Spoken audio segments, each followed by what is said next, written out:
Keith was a track star, and was long and lean, ran really good routes, and I mean he was probably one of the fastest guys I ever played with. DJ though he was a guy.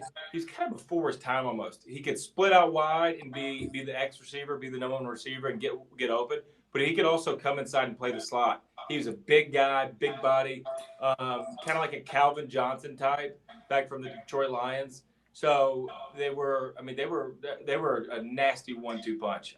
Literally, probably, I think both of those guys with their skill sets, I think in a modern day offense like we're seeing in 2021, they would be setting all kind of records. But back then, the offenses were different, the rules were different, so almost a little bit before their time. But honestly, two of the best dudes, best athletes that I ever played with, especially DJ.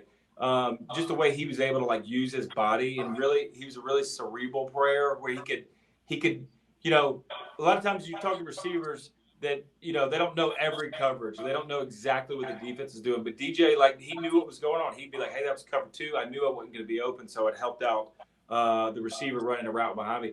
He knew he really got it and was really smart. I mean, my junior, we threw the ball every time to him. He called, I don't know how many balls he called, but it had to be, 80, 90 balls.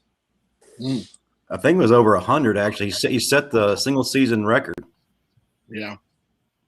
And think about that. 100 balls. I think Julio caught 80 balls his freshman year, but that was 100 balls when we ran the ball, I don't know, probably 60% of the time, maybe more than that. So when we were going on third down and we were in the red zone, it was DJ and DJ only. Yeah. Sticking with those receivers, DJ and Keith were great, but it seems like you established a strong bond with Matt Caddell back in 2007. Of course, that was very evident in that dramatic win versus Arkansas. Can you talk about your relationship with him that season and that dramatic win? Yeah, Matt's one of my favorite. Ultimate leader, did everything that anybody ever asked him to, motivated the other guys. Unlike most receivers who think they should catch every single ball that has ever been put in the air, he was out there. He was like a coach on the field. He was coaching the youngers to get guys up. He, like DJ knew what was going on. But Matt was he was a good guy that they could get open and know exactly what it took. He knew how to use his body. He wasn't the biggest receiver, wasn't the fastest receiver, but that was a good. I appreciate you bringing that up. We've been talking about losing in Monroe, so we can talk about a game winner in the fourth quarter of Matt Caddell.